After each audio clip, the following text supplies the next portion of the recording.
Hindi na nakapalagpa ang isang lalaki na number 9 most wanted person na may kasong acts of lasciviousness matapos itong madakip sa operasyon ng Abra PNP sa Kalumpit, Bulacan. Nakibalita dyan si Patrolwoman Melba Lagbis.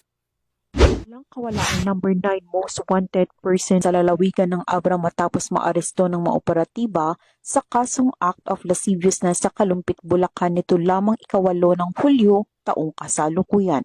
Kinilala ni Police Colonel Froilan B. Lopez, Provincial Director ng Abra Police Provincial Office, ang nasabing suspect na isang lalaki, 20 taong gulang, walang asawa at walang trabaho at presidente ng Lagayan, Abra. Matagumpay ang nasabing operasyon dahil sa pagtutulungan ng mga operatiba ng Lagayan at Kalumpit Municipal Police Station.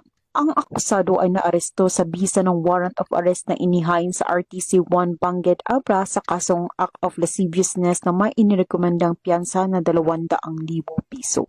Ang suspect ay nasa kustodiya ng Lagayan Municipal Police Station para sa kaukulang dokumentasyon at disposisyon bago i-turn over sa kinauukulang hukuman.